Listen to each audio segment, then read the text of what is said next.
Hey guys, Dave of Daveland here, and we are in North Temple of Eashen, EverQuest 72 boxing on EverQuest Emulator, EQ Emulator.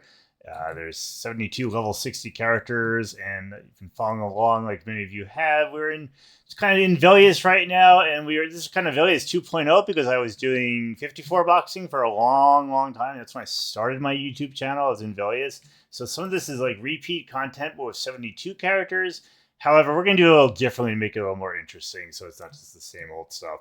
Although if you've been playing EverQuest for a long time, you probably do the same old stuff over and over again because that's what raiding is. It's getting up every day or every week, killing the same damn mobs, and you get more and more loot. And when you're 72 boxing, you get all the loot, which is amazing. So we're at Eashen of the Sky. I'm going to do this a little differently. Honestly, when you have a smaller group or just to be safe, you should pull each ad one at a time using some monks. And I'm going to try something a little crazy. I'm going to try to take on the whole room at once. I'm going to stick Dave on Eashen and then stick the rest of the raid on the other floor. So I'm just going to kind of cheat a little bit and just kind of GM kill these mobs, these little guys, just for the sake of the video. Because normally if I wasn't recording, I'd probably split the room and do it the safe way because I have more time to kill. And this video, I don't want to sit here for an hour and try to figure out this, because sometimes when you pull Eashen in his room and you feign death, they will see right through the feign death and kill you anyway. And then it's like, thank you. That's no fun. Kind of on a side note, Dave has about 6,500 hit points, a little under 6,500. And I'm curious. I bring up EQProgression.com. I don't know who makes this website. He has a Discord. I really should go in there and say hello. I don't know if he watches my videos. Probably not, but I know people in the PEQ, the EQ Emulator Discord, have mentioned me. Thank you, by the way. Anyway, a best-in-slot warrior in Velious has 5,335 hit points without buffs. And the armor class, that's the new armor class system, so I can't translate that. But you can kind of see what the best-in-slot is, and I don't even have half of these items. So what I'm curious is 5,335. That's probably over 7,000 buffed. I'd say it's between 7,200 and 7,500 buffed, if I can roughly gauge how much my buffs are giving me. And I'm doing this with probably 1,000 less hit points than I could be best in slot, and probably a few hundred less AC. So it just kind of shows you when you play more characters, you don't need as good gear. Even when you play less characters, the game is tuned in a way you could probably survive if you have a tight enough complete hero rotation. When I first came to Velious, I probably had like 5,700 buffed hit points and like 1,100 AC. And because I had so much healing power, I was able to survive no problem. And really, in the earlier expansions of EverQuest, having enough clerics in a complete heal rotation trivializes a lot of the content, as long as they don't run out of mana. So I have 6 clerics in the complete heal rotation. I have 9 clerics total. So technically, if I didn't need any other healing, I could have a 9 cleric complete heal rotation with a 2-second delay, and nothing would kill me in 2 seconds. Maybe Avatar of War would. Not entirely sure. So let's come back to this. Let's go over to Eashen of the Sky. I don't have the stats for his minions, but not very strong. Nothing to worry about individually. It's a group, they might be a pain, but we'll see. So Eashen of the Sky has 240,000 hit points. I think it's about what Ikatia the Venom has, ITV. It's about the same. Also hits about the same hardness. He's a tiny bit slower. He's 1.1 seconds. Ikatia was 1.0. He is also, Eashen is unslowable, no rampage, no flurry. He's just going to hit really fast. He's immune to cold, and he's pretty resistant to poison and disease. So we're going to use our fire spell. So I'm going to say, let's say big fire. I'm going to do fast fire. Fast fire, just shoot him down a little faster. Might do a little less DPS, but if there's any interrupts, mobs running around killing people, won't be as bad. He does cast 3 spells, and I believe his minions cast some spells too. So he has an AoE that is 300 point damage. He has a wave of cold, which does 350 damage. And this is the pain in the neck. This is going to decrease hit points and mana for like a few minutes. Obviously on the main tank, on Dave, doesn't matter. But if he hits like a cleric with it, or a shaman, or any of the casters, really, I don't know if they'll run out of mana before the end of the fight, but, in classic EverQuest, getting that on you is real pain because there's no way to get it off. Fortunately, as a GM of my own server, I have this little button right here which will knock it off, and I'll only use it after the fight, not during the fight. Because I use it during the fight, that's super cheating. You know, as if boxing 72 characters at once wasn't kind of overkill as is, and some people would say I'm cheating using MacroQuest, but I just find that I'm playing a totally different game. I'm not playing an MMO of a single player. I'm playing an entire raid team. It's like being the general of an army and trying to. Well, anyway, you've heard my soapboxes in previous videos, and I'm just gonna nip that in the bud and not say anything. We're having fun here. So, all right, I'm gonna click on the 4 minions real quick and just get an idea of their hit points, just to see if there's a certain order to kill them in. But I just think they're all the same: 75,000 hit points, 70,000, 75, and 70. That's interesting. One of them has 70,000, the rest have 75. You would think they'd all be the same. I'm noticing that they have different resistances based on their color. So technically, I should be switching my spells up mid-fight. But I'm just not that creative. It looks like they're all weak against cold, except for Eashen. So I'm going to do /NS fast cold. And we're going to use cold spells until we get to Eashen and see if we can burn the ads down a little faster. So we're going to set up right here. No real need to do anything special. His AoEs are really weak, so if everyone gets hit, not the end of the world, and my bards will probably make it so I resist it. I'm going to turn on the complete heal chain. I'm going to set the timing for 3 seconds. It's probably too fast, honestly. But I'm not going to run out of mana. The fight's probably going to be over pretty fast. Or I'm going to wipe, so we'll see. I'm going to turn on my peel tank ability. It tells all my tanks to taunt off healers. So we're turning that on real quick. I have, I think, how many tanks do I have? I have like 7 tanks or 8 tanks. I always forget. Let's check. I have what? I think it's 2 paladins, 3 shadow knights, and 3 warriors. And that's really all you need for almost everything. You don't want to go too many tanks. You have too many tanks, you'll handle ad fights easier, but you'll have a lot less DPS.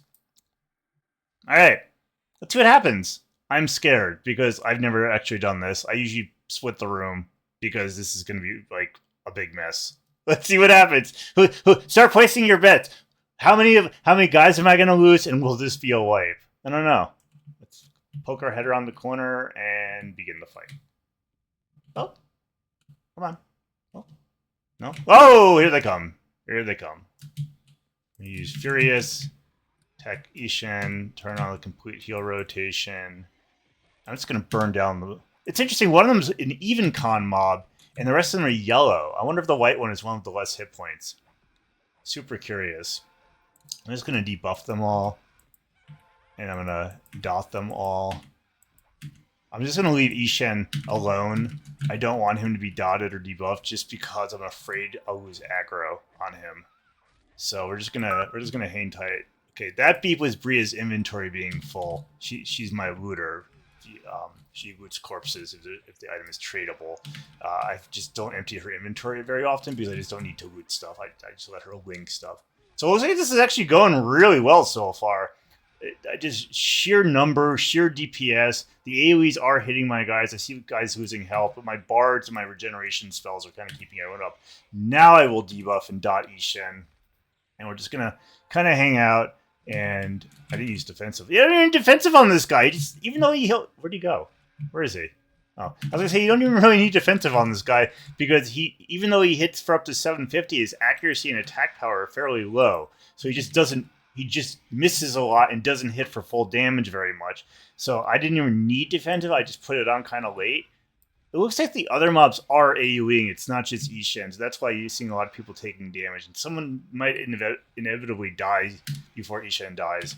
I'm going to hit my quick burn button, which is going to tell people to use their offensive disciplines. And we're just going to, effing kill them. So I do like this fight. I like this fight a lot. It's a simpler fight when you split, but when you pull them all at once, as you can see, it could have been a mess. I have never been in a raiding guild on live on a TLP where we did this with like killing all the ads and Eashen at the same time. And as you can see, I mean, this is the emulator, so it's probably a little different, but it really wasn't that hard. It's just coordinating real life people who may be 2 or 3 boxing and having up to 72 characters. It can be kind of difficult, and you got people of different skill levels. Sometimes people who do not play the game very well happen to have very high play time, so they'll join the end raiding guilds, and it's acceptable because you don't have to be amazing at EverQuest to kill raid mobs. You know, I know when I was playing a wizard as my own character in a raiding guild, I could press the same nuke over and over again for the whole fight and do decently. If I wanted to be the top DPS of the fight, then I had to incorporate chaining and timings and, you know, de-aggro and whatnot. But if I just wanted to do like enough damage so that the raid leader wouldn't yell at me, I could just press one button for 3 minutes, and it was dumb.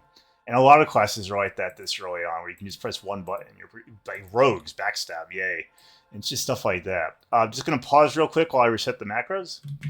All right, the macros are reset, and we got some nice items here. Look at this. I don't know which is which for best in slot, so we're just gonna kind of let's go left to right. I'm just gonna kind of assign it as I think. I could look up best in slot, but I just, you know what, I don't need to. So offhand only paladin, and as I'm doing loot, why don't my paladins have shields? Oh, they're using the epic. So I'm gonna loot I'm gonna loot it on Lulabelle. Or not loot it, but give it to her. But I'm not going to equip it. I'm going to wait until I get a one-hander. I think Frost Wrath, I think it's what it's called, drops off of Miranella. And that's probably better than the Epic, honestly. It's one-hander, but it has good stats, and then you can use a shield with it.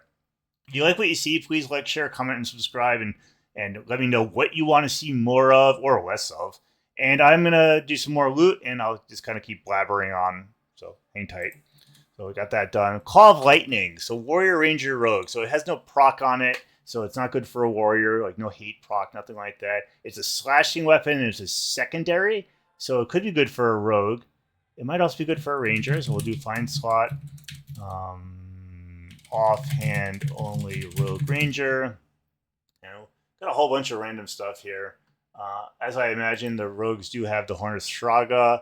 And what I like about that, even though the damage and delay isn't as good, you can see the efficiency right here, 40 versus 48. It has 35 armor class. My rogues are in melee range. And I kind of like that they have higher armor class, but this is really hard to pass up. 41% haste, 14, 18. I think I'm gonna give it to a rogue. I think I'm just gonna, just get rid of the Horned Shraga. So yeah, I'll give it to Charlotte. Charlotte's my main rogue. So let's see what item this is. 25195. Come over to Charlotte. I've had some people ask me how I organize the characters, so it's a little easier to access them. Because, as you know... Oh, where'd it go? Where'd it go? Oh, hold on. Maybe Let's try it again. You have... Oh, I gave her the I gave her the wrong item. Sorry. Let's do this. There we go. That's why it didn't work. I gave him the wrong item. Anyway, the way I access my characters really easily is I have Dave on one EverQuest client. His client has better graphics and better sound. It has sound, period, I should say. Then I have a second install of EverQuest that has no sound and low, very, very, very poor graphics. It's like min settings, just because I don't want to use too much RAM, because this game, when you have 72 clients open, it uses a lot of RAM. And then I have another install of EverQuest, a third install, which is identical to the second install. And the reason I do that is because Windows will split them up like this. I don't know if there's a better way to do it. And you can see that this stack has that many characters, and this stack has that many. So instead of having to scroll down through like 30 clients in one stack of Windows, I only have to scroll down for like maybe 5 or 6 clients. And that is actually how I do it. What am I missing here? Where's Allie? Did Allie die? Wait a minute. Oh! Allie died! I didn't even notice. Poor Allie. She would not be happy. She was the only one who died in a raid. She would say it's so like me to kill her. Okay, so let's see what Allie... I think I want to give it to Allie. That's why when she didn't link her item, I was surprised. Does she already have it? No, she doesn't. She has a Diamond Electric Man. I'll give it to her. Allie's my backup tank. I have 3 warriors, but I generally don't use my third warrior. It's just there for emergencies. Allie takes over usually when Dave gets killed, and she usually doesn't die. I try to keep her gear somewhat in line with Dave's. And I think that's everything. Did I do all the loot? I don't even know. Did I do all the loot? Yeah, I did. All right, cool. So that was Eashen of the Sky, and for whatever reason, my debuffs did not come off when I clicked my debuff nuclear button. There it is, and they're all gone. So if you liked what you saw, like I said, like, share, comment, subscribe. Tell me what you want to see. Tell me if there's something you don't want to see. If you have questions, comments, concerns, emotional outbursts, anything like that, put it in the comments. I'm sorry I haven't been responding as much lately. I've just been hella busy. I am still paying attention, and I am still going to be making videos. Talk to you guys soon. Have a good one.